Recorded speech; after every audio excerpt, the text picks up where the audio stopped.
Me voy a ahorrar, ¿vale? Ya me conocéis, soy Oscar Huertas y desde hace muy poquito tiempo tengo... ¿dónde está el láser aquí? ¿Dónde está el láser aquí? ¿En medio? Desde hace muy poquito tiempo tengo una empresa que se llama la NIAKEA, Management and Communication, y lo que hacemos es que yo y mi compañera que es periodista, pues nos dedicamos a divulgar la ciencia y comunicar la ciencia y a veces hasta lo separamos, la comunicación y la divulgación. Bueno, pues había pensado llamarle a esta charla ¿qué coño le pasa a mi cerebro?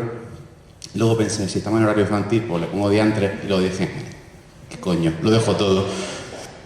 Y básicamente vamos a hablar de eso, de cómo funciona nuestro cerebro y por qué funciona como funciona, ¿vale? No pensaba en este hombre ni los coños que pasan por su cerebro, sino pensaba más bien en ese otro cerebro, ¿vale? Un cerebro pesa aproximadamente 1,4 kg, más o menos. Se han encontrado cerebros funcionales que pesan hasta 2,3 kg y cerebros totalmente normales que pesan por debajo hasta 680 gramos. O sea que el tamaño importa relativamente. Luego, la cantidad de neuronas que tenemos en nuestro cerebro está aproximadamente entre esos números, entre 10.000 y 100.000 millones, que es aproximadamente el número de estrellas que tenemos en nuestra galaxia. Y cada una de ellas está conectada entre 5.000 y 50.000 veces, cada una de ellas. Eso equivale a unos 100 billones de conexiones. Y aún hay tíos que se creen que pueden entender el cerebro de su mujer. Ni de coña. Ni de coña. La velocidad aproximada de una conexión cerebral, es decir, la señal del cerebro hasta que llega, por ejemplo, a la punta del pie, es de unos 360 km por hora. Es decir, tarda 2 milésimas de segundo en atravesar todo nuestro cuerpo. Y este tío, Bischoff, le dio mucha importancia al tamaño del cerebro. Decía que el tamaño tiene que ver con la inteligencia y lo decía sobre todo porque era muy machista y se dio cuenta de que efectivamente el cerebro de las mujeres es más pequeño, pero si lo comparamos con el tamaño relativo del cuerpo, no es así. Lo curioso es que cuando él murió, en su cerebro y pesaba 1.245 gramos, por debajo de la media femenina. Así que bueno, teniendo en cuenta que era un tío bastante corpulento, en fin, más bien era algo así. Precisamente el miércoles estuvimos en el Noveno Planeta, en el barrio de Realejo, en el Papa Upa, en Granada, hablando con Susana Roldán de los cerebros de hombres y cerebros de mujeres. Os recomiendo que os metáis. Este es el Twitter, el 9 Planeta, también lo tenemos en iVoox. Y no lo he subido, no me ha dado tiempo, lo tengo que editar. Estará subido seguramente el domingo o el lunes, ¿vale? Os lo recomiendo porque se tocan temas muy interesantes sobre las diferencias anatómicas y funcionales de los cerebros de hombres y de mujeres y también durante el crecimiento, sobre todo durante la adolescencia. ¿Por qué nuestros adolescentes están tan reventados de la cabeza como están? Eso te interesa. Seguramente que todos habéis escuchado esta frase. El cerebro es una máquina perfecta. Jamás lograremos desentrañar la complejidad del cerebro.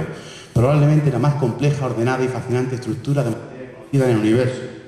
Incluso si nos vamos, por ejemplo, a programas de radio, esto fue en La Rosa de los Vientos.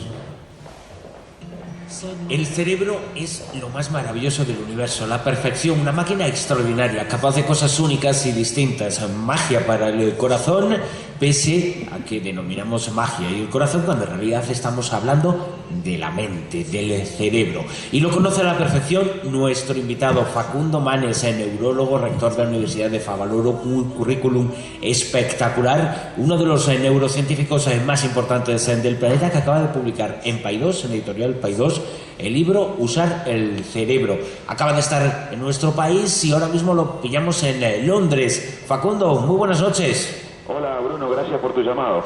Muchas gracias a ti por atendernos. 2 metros cuadrados, pero Me hace mucha gracia cuando cada vez que presenta a un investigador dice uno de los investigadores más conocidos y más famosos del mundo o uno de los más importantes del mundo. Es que no sé dónde estará el ranking publicado, pero en fin, me llama la atención. Me interesa que os quedéis con esta frase, si queréis la podéis poner como cita. Sí, el cerebro es muy complicado y precisamente por eso funciona fatal, ¿vale? Básicamente porque hemos ido reutilizando estructuras que no servían en un principio para lo que lo estamos utilizando. Es decir, nuestro cerebro no está hecho para buscar todos los días el aparcamiento de nuestro coche. No está hecho para eso. Está para saber más o menos por dónde están las hierbas que nos interesa comer. Para saber más o menos dónde están los leones que nos pueden atacar. Pero desde luego no está para saber dónde hemos dejado las llaves del coche cada día. Y por eso siempre las perdemos. A menos que las dejamos siempre en el mismo sitio, que entonces da igual que recurra a la memoria de ayer, de antes de ayer, la del otro día, porque siempre es el mismo sitio. Pero lo cierto es que no sabes por qué lo recuerdas, si la memoria es de ayer o es de otro día. Algunos de los defectos que tiene el cerebro. El primero, el tamaño. Aviso importante, ¿vale? Estas imágenes pueden herir la sensibilidad de alguna gente. No. O de pie o cerebro grande, pero las dos cosas no. ¿Vale? Tenemos un cerebro tremendamente grande y estamos de pie, con lo cual la parte por donde tenemos que salir es tremendamente estrecha, con lo cual tenemos que nacer con un cerebro tremendamente poco desarrollado para lo que después se va a conseguir. Es decir, tenemos que nacer en unas condiciones bastante precarias. Entonces lo que dice esta mujer, dice, o bípedo o cerebro grande, pero las dos cosas a la vez no, bastante tenemos con el negro del WhatsApp. ¿Vale? El tamaño del cerebro es un hándicap muy grande y de hecho tardamos bastantes años en llegar a desarrollarlo. Algunos ni siquiera lo terminamos de desarrollar a los 30 años, ¿vale? Pero tardamos mucho tiempo. ¿Eso qué hace? Que nosotros estemos totalmente desvalidos los 3-4 primeros años de nuestra vida. Y eso ha provocado que tengamos que vivir en pareja sí o sí, porque con uno solo no vale para cuidarlo, ¿vale? Es decir, fijaros la implicación que tiene el hecho de que tengamos un cerebro tan grande como el que tenemos. O precisamente porque ha pasado todo lo anterior, permite tener este cerebro. La memoria. ¿Sabéis que tenemos memoria sensorial? Puede ser de tipo, ¿cuáles son? Ecoica, la memoria a corto plazo y la memoria a largo plazo. Esta dura muy poquito. O sea, la imagen que nosotros captamos dura en nuestro cerebro muy pocos segundos. Después ya pasa a la memoria y tenemos un vago recuerdo de lo que nosotros hemos visto. Obviamente, si volvemos a ver la misma imagen otra vez, enseguida aparece el recuerdo y decimos, esto ya lo he visto. Pero tú no te acuerdas exactamente del sonido o de la imagen que habías escuchado o oído. La memoria a corto plazo, obviamente, desaparece rápido. Y luego está la memoria a corto plazo, que es un fiasco. Se acuerda de muy poquito. ¿Y por qué se acuerda tan poco? Pues porque tenemos que pasar por varios procesos.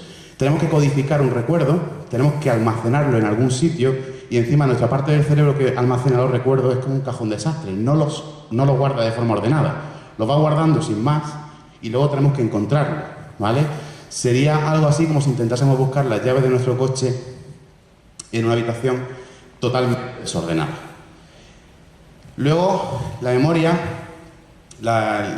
esto nos hace plantearnos algunas cosas, como por ejemplo, un testigo presencial en un juicio, ¿vale? Porque si estamos bajo presión, o ha pasado las cosas muy rápido, o hace mucho tiempo que pasó, que no digo yo que la justicia vaya a ir lenta, José Luis, no te sientas tú, que no digo yo eso, pero que a veces, desde que pasa hasta que se juzga, pasa un tiempo. Pues seguramente no sea lo más adecuado tener un testigo presencial, ¿eh? Porque posiblemente no se acuerde de lo que pasó de verdad. La memoria de precisión no es precisamente lo que mejor hace nuestro cerebro. Nuestro cerebro no está diseñado para eso, está diseñado para guardar cosas muy vagas. Esta es la zona del cerebro, la mayor parte de la zona del cerebro donde se almacenan los recuerdos, en la corteza prefrontal y en el hipocampo. Aquí guardado, digamos, a largo plazo, pero ahí están junto con un montón de cosas, con sentimientos, con sensaciones, con un montón de recuerdos que están totalmente desordenados, etc. Básicamente es una memoria. Intentar buscar ahí dónde está un bolígrafo. No. Luego hay otras imperfecciones de nuestro cerebro, como por ejemplo el sesgo de confirmación, o llamarlo el la, que no te escucho, ¿vale? Básicamente es que solo atendemos a aquellas hipótesis que confirman lo que nosotros pensamos, ¿vale? O mayoritariamente atendemos a esa hipótesis. Por tanto, aunque las pruebas nos digan que no, nosotros nos empeñamos en ver el sí cuando en realidad no está, ¿vale? Eso es un sesgo que tenemos en nuestro cerebro. Hay muchos más. El sesgo de anclaje, por ejemplo, es dar más peso o credibilidad a la información que nos llega primero. Por eso una primera impresión es tremendamente importante, porque quitarte la primera imagen que te da de una persona nos cuesta muchísimo trabajo. O, por ejemplo, la disponibilidad heurística, es decir, tendemos a dar más peso a los datos que tenemos nosotros y sobre todo si nosotros pensamos que son de primera mano, ¿vale? No nos vale que sean datos de primera mano de otra persona. Los de otra persona nos lo tiene que demostrar. Los nuestros ya son verdad porque lo hemos hecho nosotros. Hay muchos más sesgos. El efecto de opinión de la mayoría, el sesgo ciego, es decir, pensar que no tenemos sesgos también es un sesgo. Todos tenemos sesgos. Lo importante es saber cuáles son e intentar eliminarlos, sobre todo si hacemos investigación. Pero hay un montón, ¿vale? El efecto avestruz, el sesgo de resultados, el exceso de confianza, hay muchísimos. Luego, a Pari no le va a gustar esto. Esto es otro fallo de nuestro cerebro.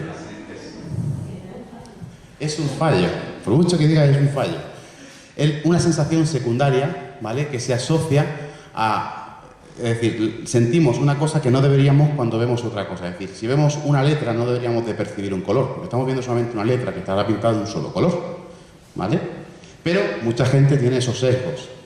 Y no pasa nada si eso no nos implica mayores inconvenientes. Por ejemplo, ¿a qué os suena este color? ¿Alguien lo escucha? Porque seguramente no tengáis ese tipo de sinestesia. Pero hay gente que cuando ve un color escucha una nota musical, ¿vale? O, por ejemplo, el color y forma de esta música. Y os voy a reconocer que yo sí tengo esta sinestesia.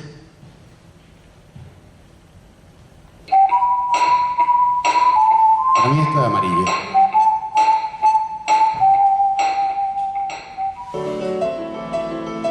Esto tiene tono azulado. Parece un poco el verde, pero es azul.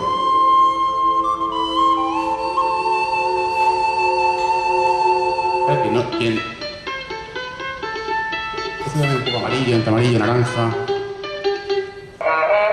Obviamente quien no siente eso dice, me estás vacilando. Pero es que de verdad hay gente que cuando está expuesto a un sentido realmente siente otro. Esto es muy curioso, por ejemplo, ¿a qué sabe la lija de grano 05? Hay gente que las texturas le saben, tienen sabores. Las cosas suaves suelen ser dulces para esta gente. Y las cosas rugosas suelen ser amargas. O, por ejemplo, ¿de qué color te duele la barriga? Hay gente que refiere el dolor con un color, ¿vale? Hay gente para la que el morado es un dolor insoportable y el amarillo pues, es un dolor que puede pasar fácilmente, ¿vale? Y este es uno de los más comunes, el color de los números y de las letras, ¿vale? Es uno de los más comunes precisamente porque el área de reconocimiento del color, el área de reconocimiento de las letras y los números está muy cerca. Entonces es fácil que uno con otro dé señales cruzadas y a veces tendemos a ver una cosa y otra, pero es muy, muy común. Dentro de estos defectos, de estas sinestesias, por ejemplo, hay una activación cruzada de áreas adyacentes. Casi siempre es de áreas adyacentes, pero hay cosas muy curiosas por ahí. Ahora voy a contar un caso que es tremendamente curioso. Muchas de ellas tienen una posible herencia familiar. No todas, pero en muchas de ellas se ha observado una herencia familiar ligada al X. Todos los bebés de menos de 4 meses son sinestésicos. Todos. Yo estoy leyéndome los estudios de esta mujer porque no sé cómo ven la sinestesia en los niños de 4 meses, pero bueno, el caso es que sus estudios dicen demostrar que efectivamente todos los niños de menos de 4 meses son efectivamente sinestésicos para casi todos los sentidos.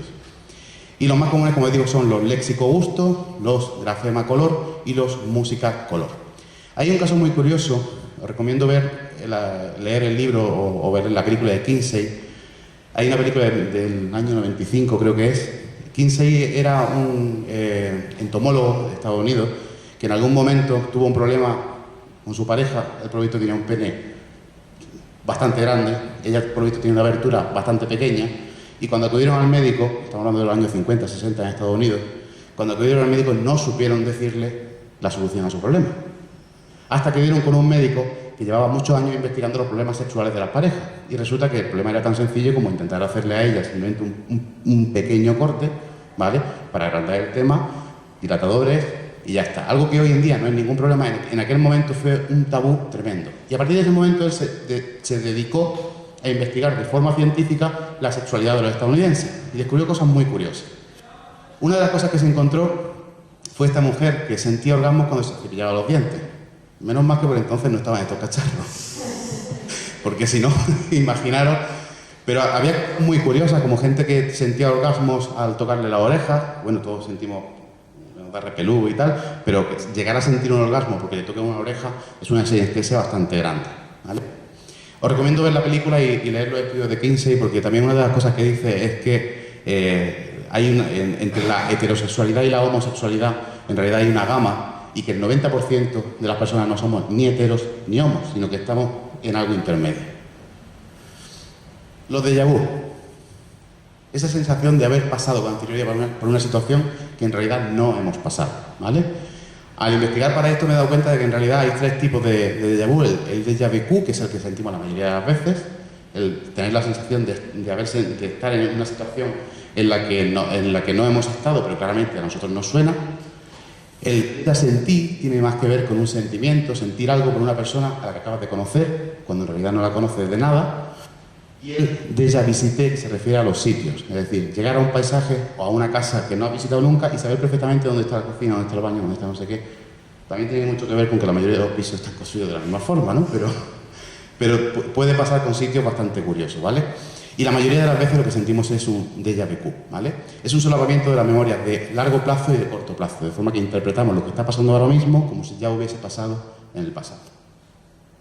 Es muy común en situaciones de ansiedad, en esquizofrenia y sobre todo si se tiene con demasiada asiduidad se puede incluso pensar en un diagnóstico de epilepsia del lóbulo temporal, ¿vale? Es decir, si a alguien le pasa todos los días, 3-4 veces al día, podemos incluso llegar a este diagnóstico. Y una cosa que a lo mejor no sabéis es que el jamais vu, ¿vale?, es precisamente no recordar una situación o un sitio o un sentimiento que claramente lo has tenido antes, pero no lo recuerdas, ¿vale? Las paridolias. Es una maravilla, reconocer caras donde no existen, ¿vale? O sea, ver ahí una cara, ver ahí a un payaso, ver ahí a un emoticono, ver ahí enchufes que están sorprendidos o enfadados en función del color del enchufe, porque son exactamente iguales, ¿vale? Pero nos parece que tienen un humor diferente. Y de esto hay cosas muy graciosas, ¿vale? Podemos incluso llegar a ver cosas completas, ¿vale? Una tortuga ninja por ahí, ¿vale? Edificios completos, la comida. Y por eso pasa que hay gente pues, que ve cara en Belmez, que ve Cristo en las tostadas y que incluso llega a ver a Jesucristo en el ojete de un perro, ¿vale? Esas cosas pasan. Ya depende de tu background cultural, el que vea una cosa o vea otra. Hay muy curioso, es poco común, pero que sí, es el síndrome de la mano ajena. Es decir, es tener en un miembro, sobre todo se suele dar en los miembros superiores, la sensación de que no son tuyos y de que incluso se comportan independiente a ti, ¿vale? Ese es el síndrome de Stragglov, ¿vale? Es un trastorno neurológico, se suele dar sobre todo después de una cirugía, aunque suele remitir, y también se puede dar en personas con Alzheimer o con la enfermedad de Creutzfeldt-Jakob. Y otra curiosidad, por ejemplo, es el síndrome de Korsakoff, ¿vale? O en personas que tienen la enfermedad de Wernicke. Es una deficiencia en vitamina B1 que lo que hace es que la memoria funcione de forma regular, ¿vale? Se suele caracterizar por una amnesia anterógrada y una amnesia retrógrada.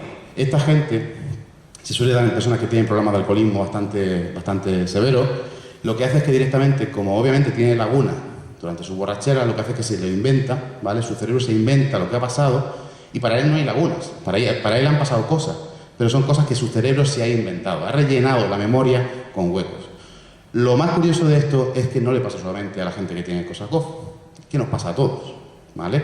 Creemos que recordamos las cosas porque nos da mucho, nos aliena mucho el pensar que tenemos huecos en nuestra memoria lo rellena, pues con cosas que no han pasado, con tiempos que no han sido tan largos, con recuerdos que incluso no han llegado a suceder, es decir, realmente nuestra memoria es bastante defectuosa en cuanto a detalles, excepto la de Elenita, que es otra cosa que yo no sé. Y por eso a veces, pues claro, este hombre pues ha sido piloto todavía. Eso puede pasar. Y poco más, eso es lo que tenía que contaros.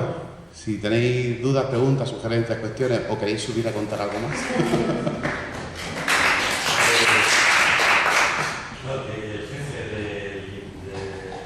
de Berners-Lee, de Tim Berners-Lee, tiene sinestesia las letras con colores y lo dice todo. Sí. Y hasta dice que tiene algo que ver con el nacimiento de Internet del tema. ¿Con el nacimiento de Internet? Los interlinks, porque el color, la letra y el color, lo que no es, no creo, porque ella, por ejemplo, también tiene sinestesia con los colores y las letras y lo tiene desde pequeña, ¿verdad? No, que los Sí, sí, sí. Me parece que, aunque todo el mundo dice que el director es Tim Berners-Lee, realmente Robert Caillou, que era su jefe, le dio muchas pistas. Y ya hablaba de las bibliotecas con poder acceder a todo, con enlaces, y poder solucionar el problema de los lenguajes entre máquinas. O sea que Tim Berners-Lee sí, pero un poquito menos, ¿no? Y parece que algo jugó. A los papeles de la sinestesia, pues eso se le ocurrió pues, mezclar los canales, no sé, cosas de ese estilo. Y ahora tú acabas de soltar, es que hay que hacer enlaces tridimensionales, pero no sé lo que es. Pero se va a hacer alguna cosa nueva. Seguro que sí, que no tiene algo más. Me da la sensación de que ese hombre...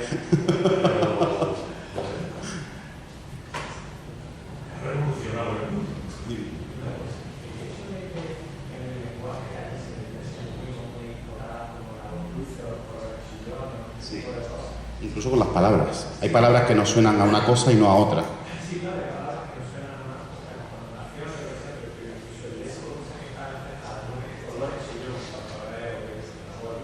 Sí.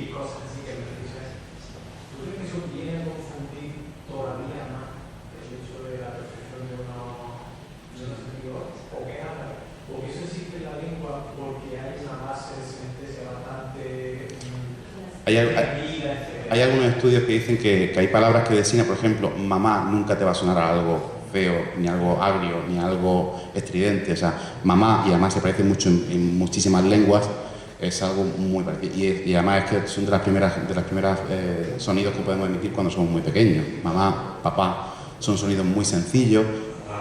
Exactamente. Entonces, sí que hay algo en el lenguaje. Es decir, hay algunos estudios que se han puesto a ver el cómo suenan las palabras y lo que designan. Y efectivamente hay una cierta relación. Si tú dibujas algo con forma de nube y algo con forma de estrellita y dices que uno se llama bubble y otro se llama strike, seguramente bubble va a ser de la burbujita.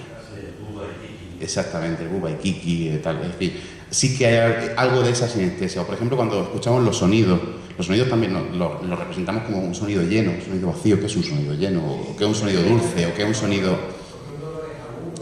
Exactamente. Sí que puede ser, pero yo creo que viene por eso, por esa sinestesia que se ha expresado a través del lenguaje.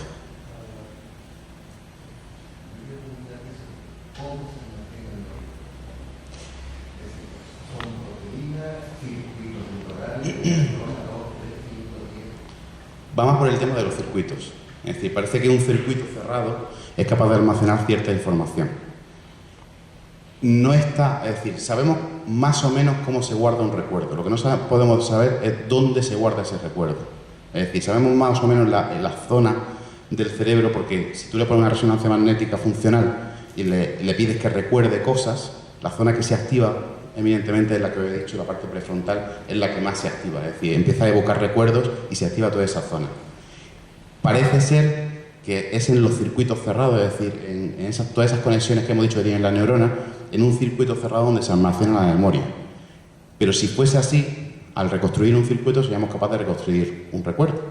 Y no somos capaces. Es decir, sabemos construir cerebro, lo que no sabemos hacer es que funcione.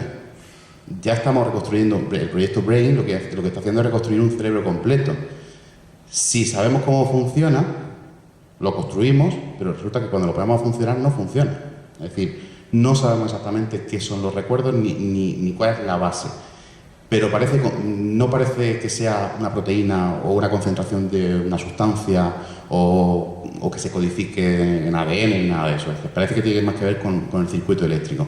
De hecho, cuando mueren neuronas, se pierden recuerdos. Es decir, cuando se pierden conexiones, se pierden recuerdos. Con lo cual tiene que ver algo en la conexión, en la conectividad.